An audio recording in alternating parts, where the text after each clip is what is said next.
Hi, for Digital Learning Day, I'm talking to you about using technology to promote global communication. My name is Shannon Carr. I'm a French teacher at Elsie Bird High School. I've been teaching French since 2010. I've given you my email address here, and I'll show it again at the end of the presentation in case you would like to reach out to me for any questions. I'm happy to have them from you. I'm going to show you some of the tools I've used available through CCPS that promote global collaboration between my students and students in France. I'm going to be really focusing on Flipgrid because I found it to be one of the more successful tools in our collaboration efforts. The reason why I wanted to promote global communication in my classroom is to provide opportunities that support making connections for students between their cultures and languages. First of all, I wanted to spend some time explaining to you the partnership I have with Reims, France. Now, Reims is kind of a difficult city to pronounce in English, so most English speakers call it Reims. For the purposes of this presentation, I'll refer to it as Reims, and most French people who live there will understand that as well. We are very fortunate in Virginia in that the Virginia Department of Education has a partnership in place with the region of Reims, France, and this partnership is available to any public school teacher in the state of Virginia. What happens is you are connected with a teacher in France, in the region of Reims, and you can create your own partnership and you can collaborate with that teacher and have your students collaborate in any way you'd like. And this is not limited to French teachers or language teachers. In fact, one of the teachers who is participating in this partnership, who is located in France, is a math teacher. So please don't think that just because you don't teach world language that this is something you can't do. I would encourage you to investigate it if you're interested.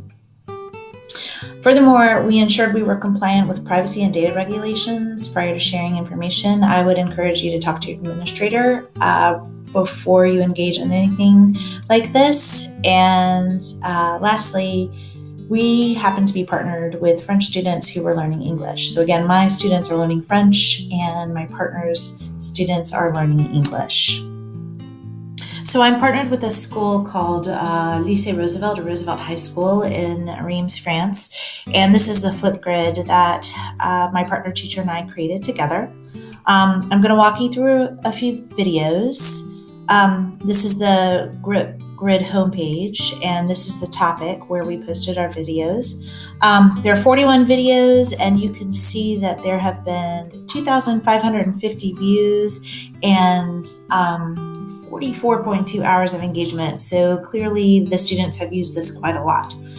The assignment was this. My collaborating teacher in France, who's teaching her students English, asked us to create videos in English in which we asked her students about their educational system. So to do this, I asked my students to first model what we would say in English and then ask their question to kind of help them develop language. So the first video I'm going to show you is just a simple video. A student was using his phone, standing at his bus stop, and talking about transportation to school. Hi guys, my name is Samuel.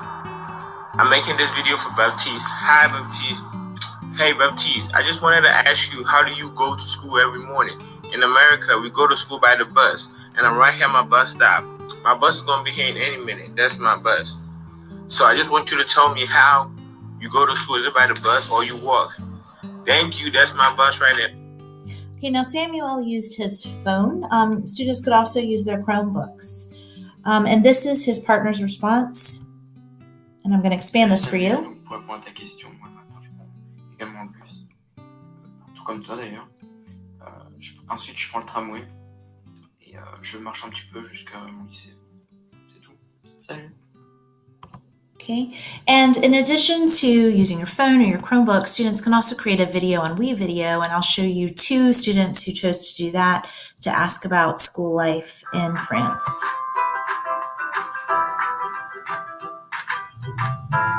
Hi Zoe, my name is Layla, and this is my presentation for you.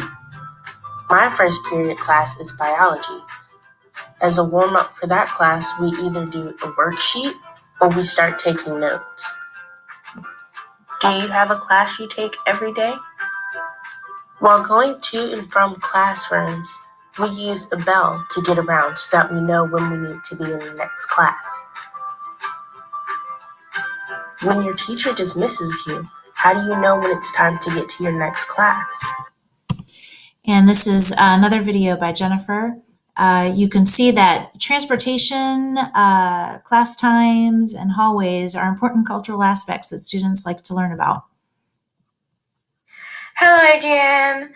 My name is Jennifer, and I have some questions for you.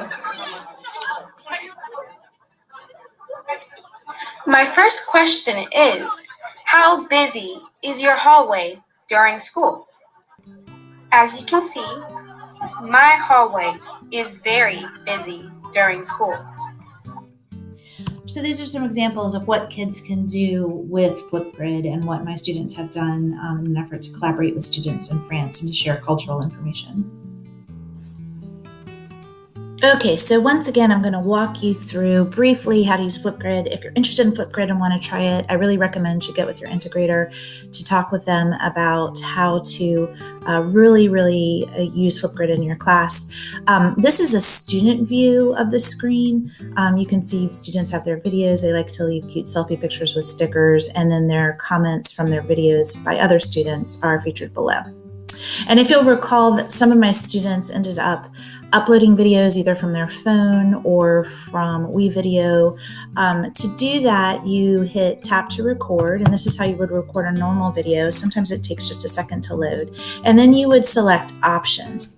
Import video is where you would import those videos that you would like to use on from your other sources like phones and WeVideo. Okay, we are now in Flipgrid under My Grids, and you can just log on using Google onto Flipgrid because we do have a vendor agreement with CCPS. And a grid is your class. It can be a group of classes. It can be a subset within a class. It can be any group of students you want it to be, who you want to either record regularly or communicate regularly or answer a certain set of questions. So we're going to walk through setting up a new grid, and I'm going to make this live so you can actually leave feedback and comments or ask questions, or if you just want to play with what Flipgrid looks like, you can do that. So I'm going to click New Grid, and that's going to pull up the Grid Launchpad. Now, select a grid and community type. When I'm working with France or any group outside of CCPS, I'm going to pick student ID list. And again, that's to protect student privacy. But today, and most of the time when I'm just using it within my classes, we're going to use school email domain as our grid community type. Okay, and I'm going to call this DLD for Digital Learning Day 2019. Okay.